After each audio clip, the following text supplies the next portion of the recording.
നമസ്കാരം സുഹൃത്തുക്കളെ, ഞാനിപ്പോൾ ഉള്ളത് തണ്ണീർമുക്കം ബണ്ടിലാണ് ഉള്ളത്. തണ്ണീർമുക്കം ബണ്ടിനടുത്തുള്ള ചെറിയൊരു തുരുത്തിലാണ് ഞാനിപ്പോൾ ഉള്ളത്. വേമ്പനാട്ട് കായലാണ് ഈ കാണുന്നത്. വേമ്പനാട്ട് കായലിന് കുറുകെയാണ് തണ്ണീർമുക്കം ബണ്ട് പണിതിരിക്കുന്നത്.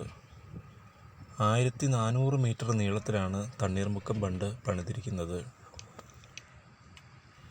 കുട്ടനാട്ടിലെ സമുദ്രനിരപ്പിനേക്കാൾ താഴെയുള്ള ഭാഗങ്ങളിൽ ഉപ്പുവെള്ളം കയറാതിരിക്കുന്നതിന് വേണ്ടിയാണ് തണ്ണീർമുക്കം ബണ്ട് പണിതിരിക്കുന്നത്. 1958 ആരംഭിച്ച് 1975 തണ്ണീർമുക്കം ബണ്ടിൻ്റെ പണി പൂർത്തിയാക്കിയിരിക്കുന്നത്. ഈ ബണ്ടിൻ്റെ ഒരു ഭാഗം ആലപ്പുഴ ജില്ലയിലും ഒരു ഭാഗം കോട്ടയം ജില്ലയിലുമാണ് ഉള്ളത്. കോട്ടയം ജില്ലയിലെ വെച്ചൂരിൽ ആണ് പാലത്തിൻ്റെ ഒരു കര.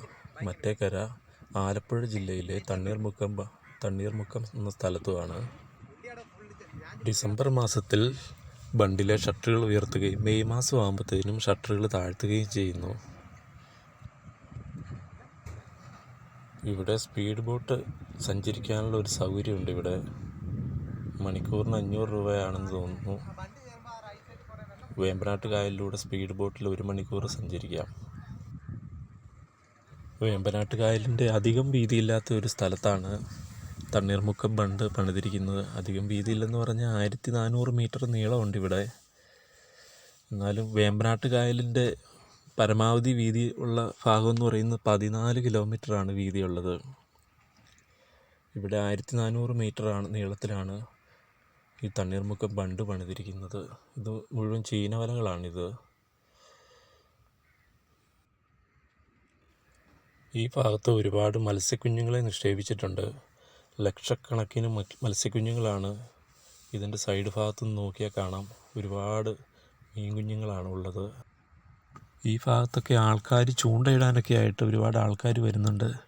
ഇത് പാലത്തിൻ്റെ 2 സൈഡിലുള്ള ചെറിയ 2 തുരുത്തുകളുണ്ട്. അതിലൊരു തുരുത്താണ് ഈ ഭാഗം.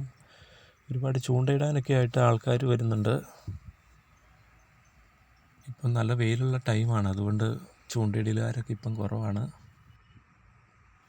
ഈ കാണുന്ന ഭാഗം ഉണ്ടല്ലോ, ഡാർക്കായിട്ട് കാണുന്ന ഭാഗത്ത് മുഴുവൻ മീൻ കുഞ്ഞുങ്ങളാണ്.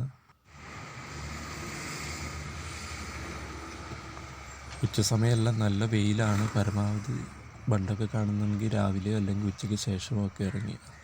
Thank you.